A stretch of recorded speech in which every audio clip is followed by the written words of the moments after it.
In this video, we look into the unsettling case of Ginger Rios, a woman whose routine day took a terrifying turn, leading to a disappearance that would leave her loved ones desperate for answers.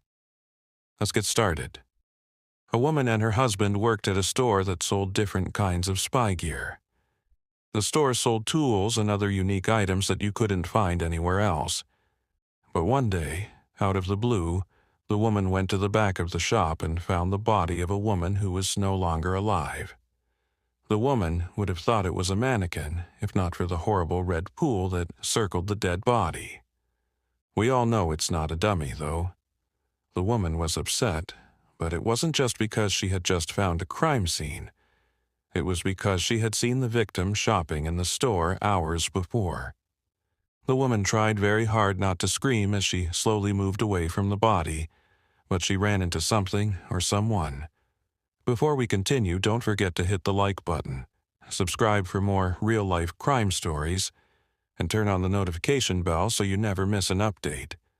Also, drop a comment and let me know where you're watching from. It's always amazing to see how far these stories reach. Now, let's get into it.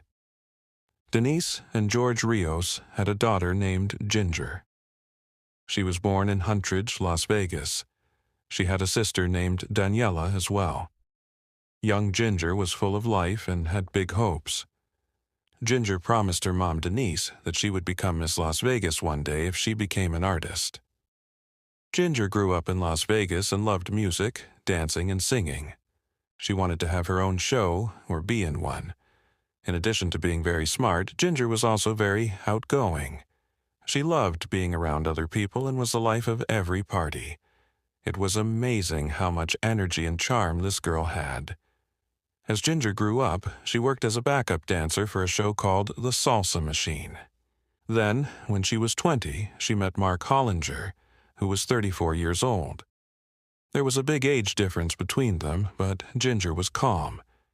Her parents were happy with Mark even though she was young because they saw how happy he made her.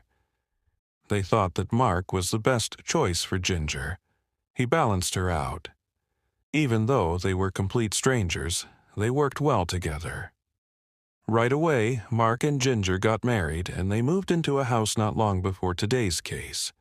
In the beginning, Ginger and Mark were renting a house, but they could buy it if they leased it. But they would need good credit to do that. They were so serious about buying this house that Ginger wanted to go to a store in Las Vegas and buy a book on how to improve their credit score. They thought that getting a house would be better for their future, in case they had kids and the family grew. Not that easy to do now. This was 1997. It wasn't as simple as just Googling it. Yes, that's exactly what they did on April 4th, 1997. Mark and Ginger drove to 3507 Maryland Parkway, but on the way they saw a shop called Spycraft that looked very different. The store was odd. As well as surveillance cameras and other spy gear, they offered listening devices, books on a wide range of subjects, and even trackers. There were a lot of Spycraft stores in the West at the time, so the name was well known. Mark stayed in the car while Ginger got out and went into the store. Ginger only planned to stop by, look around, and then leave right away. It wasn't going to be a long trip or anything. The only thing she had with her was her wallet. Everything else was still in the car.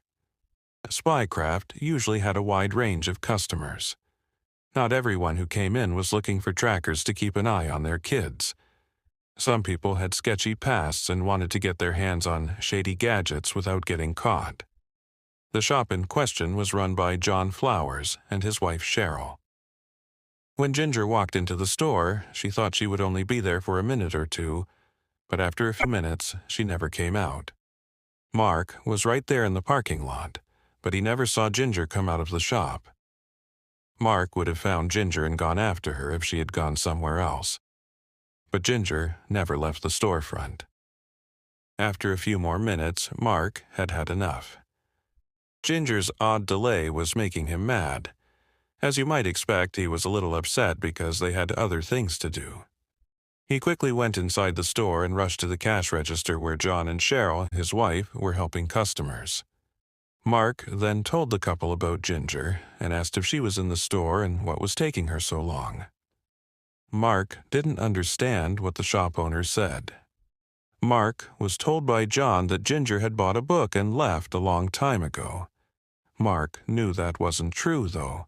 He was right outside the store, so he couldn't see exactly what was going on inside, but he could see who came and went. After this bombshell was dropped, Mark checked every aisle of the store for Ginger but couldn't find her. Mark went back to the shop owners and begged them to help him find his wife.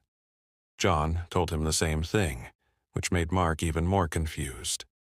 Mark had no choice but to leave the shop and call his in-laws' father, George, Ginger's dad, to tell him that Ginger had gone missing. George told Mark that she might have gone to a nearby store, and Mark might not have seen her leave. He wasn't too worried about it. But when hours went by and Ginger still wasn't there, her dad started to worry too. This was not at all like Ginger. She would never just leave like that. Also, remember that her bag was in the car with Mark and her wallet, which didn't have much cash in it. She couldn't have just left on a whim. George and Mark were both afraid that they might have to report Ginger missing because she had to have done something. In just a few hours, Ginger would be found, but not in the way they had hoped. That they could not have known. After having a lot of questions, George and Mark went back to Spycraft that night. They were interested in Ginger's video footage so they could keep track of her and find out where she had gone. Mark and George went to the store, but it was closed. John and Cheryl were standing outside next to a van, and Cheryl had their baby in her arms. Mark and George went up to the couple and asked to see the surveillance video. John told them that they were busy, but that Mark and George could come back over the weekend to see it. That was it. Mark and George were no longer together, but Ginger's disappearance followed them around like a cloud that wouldn't go away. For sure, Ginger had been reported missing to the cops by the following Monday. Detectives thought it was very strange that Ginger had disappeared. At first, they thought she might have run away, but after checking Ginger's bank accounts, they quickly gave up on that idea. The money had not been spent and was still sitting there. On the day she was last seen, Ginger didn't have much cash on her. If she had run away, she would need money. So, the cops began to make a list of possible suspects. Mark was at the top of the list. It was important to rule Mark out as a suspect because spouses and family members are generally the first people the police look into. Well, the police had a good reason to look into Mark because they found something. Her marriage to Mark was in trouble. It came out that Ginger had stayed at a hotel for a few days to get away from Mark, probably after an argument. To make things even stranger, Mark didn't call the cops right away. Instead, he called his father-in-law. Mark should have told someone right away that Ginger was missing if he was that worried about her. Even worse, something strange happened just a few days after Ginger went missing. Mark's car caught fire for no clear reason and was completely destroyed. The cops thought this was very strange. At this point, the cops were sure Mark was hiding something and that the car's fire wasn't an accident. Investigators were sure Mark meant to destroy evidence by setting the car on fire. Mark wasn't seen or heard from after this event, which added to the speculation. Well, Mark was found soon after, and the cops looked into him thoroughly, but he stood his ground. He said he had nothing to do with Ginger going missing and that he was worried about her too. Mark talked about the car accident and said that on his way home his car got too hot and caught fire. He had to get out of the car to escape the fires. The fire got out of hand and Mark couldn't put it out because he was in the middle of the road and no one could help him. He left it there and walked back home. There weren't many cell phones around at this point, so he couldn't have called 911 unless he found a payphone. Giving up and going home wouldn't have been the best choice, but it also wouldn't have been the red flag that we might see it as now. The burned-out car was turned in as evidence, and the cops looked through it from top to bottom for anything that could lead them to the truth. If the fire had burned everything, then Mark might not have anything to do with the Ginger going missing. This could have all been a terrible accident. The cops didn't find anything on Mark, so he was free to leave. However, days had gone by with no sign of Ginger, and it was clear that the cops were thinking about some very scary things. The cops went to Spycraft, where Ginger was last seen alive after taking Mark off the list of suspects. They wanted to watch the surveillance footage, but to their disappointment and annoyance, John, the store owner, was in Phoenix, Arizona, running his other store at the time. Without him, the cops couldn't really get to the tapes. As it turned out, they still chose to look around. When they got to the toilet in the back of the store, they could smell bleach right away. Scary. There was also a single very small red spot on the wall of the bathroom. The cops took the sample and were waiting for John to explain what was going on. Ginger wasn't there. The last place they saw her was in the shop where they were standing. There is now a strong bleach smell and an odd stain on the wall. What are the chances? When the cops spoke to John about the bleach and stain, John spoke out quickly to defend himself that his dog had messed up the bathroom and he had to use bleach to get rid of the awful smell. He went on to say that the dog was also responsible for the stain on the wall. Since the stain was too small to test, the cops couldn't do much about it. It was 1997, though, so DNA technology wasn't nearly as advanced or precise as it is now. What did John say when the cops asked him more about Ginger?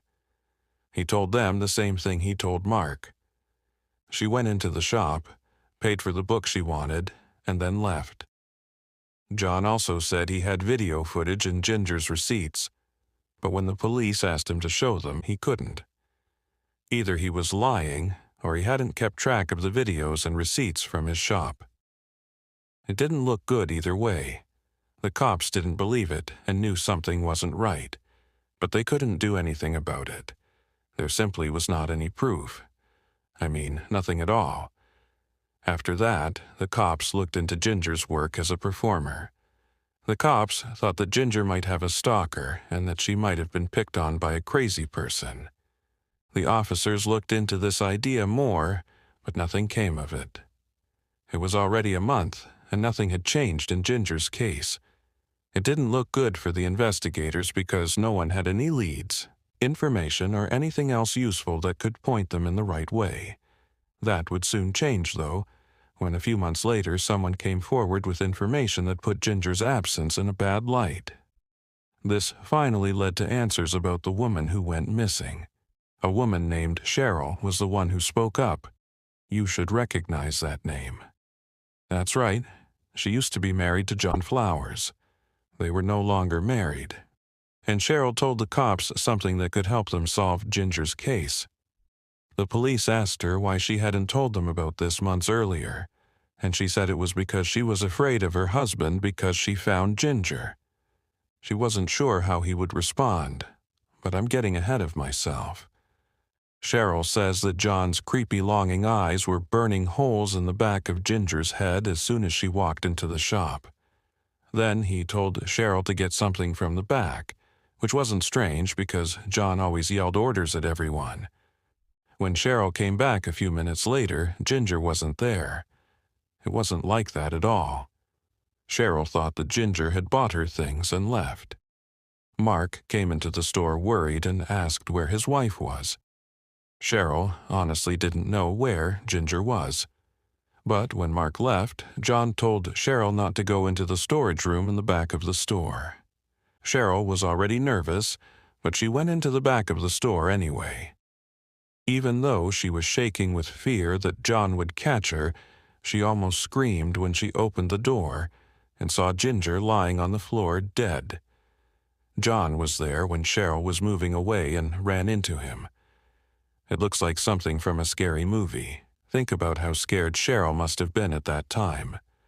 John drew close to Cheryl and told her she should never tell anyone what she saw because she and her baby would not like what would happen. Cheryl says that John told her what he did to Ginger, After Cheryl left to get what John wanted, John quickly grabbed Ginger from behind and struck her viciously until she died. Even stranger is the fact that John didn't tell Cheryl why he struck Ginger. Can you picture how Ginger must have felt when a stranger attacked and killed her in a store? It's very scary. Cheryl also remembered that John and another worker cleaned up the back room with a lot of bleach. After that, he put Ginger's body in a van, which was the same van where the couple stood and talked to Mark and George when they came looking for Ginger later that night when she went missing. Mark and George were only a foot away from Ginger's dead body. To make things even worse, Cheryl knew where Mark's wife was, but was afraid to speak up in front of her husband. Cheryl told the cops that she, John, and their baby drove to Arizona, where John buried Ginger's body in the desert in a cedar box. A month after Ginger went missing, the cops did find a body in the desert that they couldn't identify. However, it turned out not to be Ginger, but John left Cheryl and ran away as soon as he heard about this. In fact, Cheryl was the one who led the police to where Ginger's body was hidden. As expected, there was concrete under the sand and bodies were buried in the concrete. When the body parts were found, they were tested and found to belong to 20-year-old Ginger Rios. As soon as Ginger's body was found, the cops were able to get a search warrant for the Spycraft store. When they went inside, they found her DNA in the back room. But there was one thing that the cops didn't like about their guy. All of a sudden, John Flowers wasn't even his real name. He was on the run. Craig Leslie Jacobson was his real name. And boy, did he do a lot of bad things. Craig, who went by the name John, was actually on the run. After running away to Florida to avoid being caught for burglary and theft, he was soon caught. After that, Craig changed his name to John Flowers, married Cheryl. I'm not sure if she knew about Craig's shady past or not, and opened 4 Spycraft shops in the West, one of which is in a Las Vegas strip mall. A lot of people said Craig was after women with dark hair. One young man even said Craig paid him to take pictures of women with dark hair, which is very troubling. In August 1997, Craig was arrested in Los Angeles after getting into a fight with a police officer. We're not sure what the fight was about.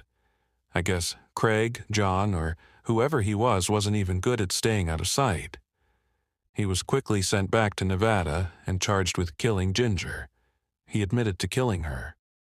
Craig said that he had schizophrenia and was also very suspicious.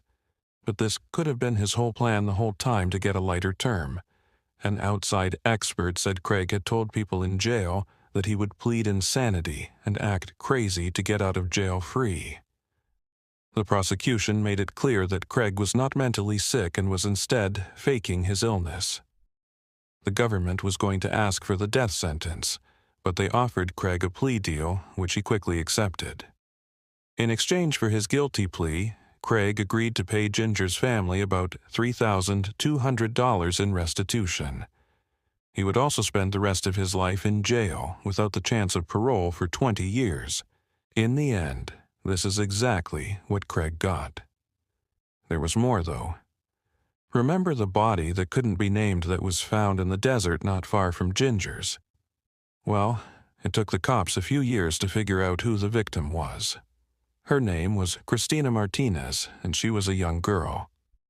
It is thought that Craig was also behind her attack.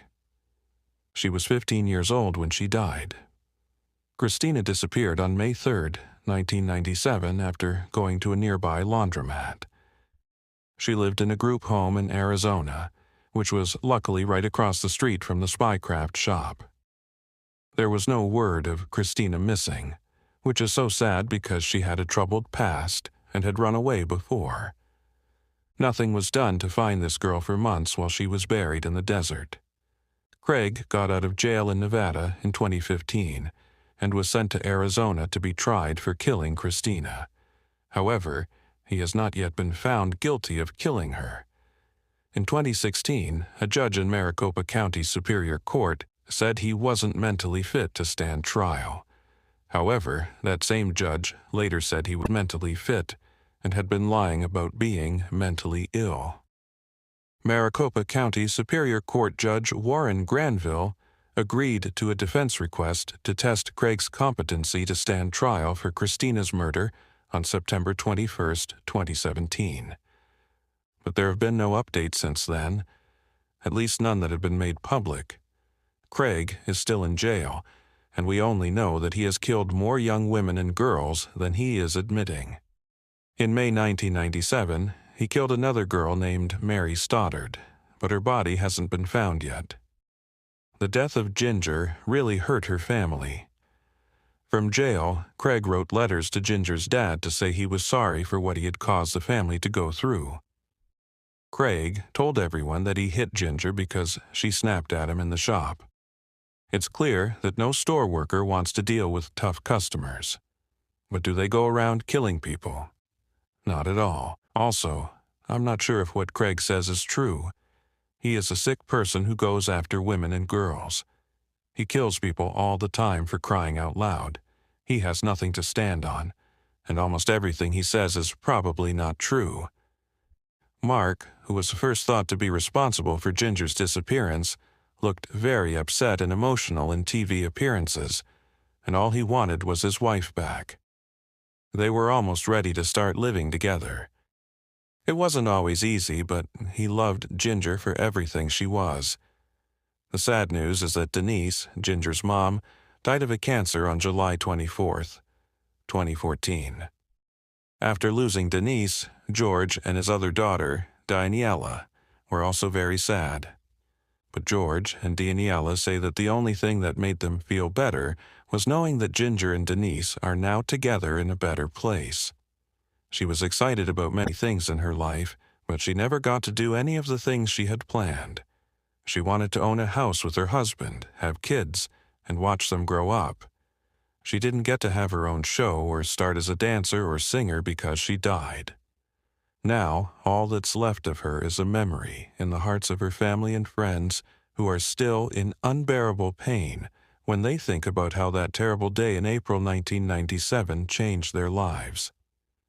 Thank you for watching. If you found this case impactful, please give the video a like. Subscribe for more true crime content, and turn on the notification bell so you never miss an update.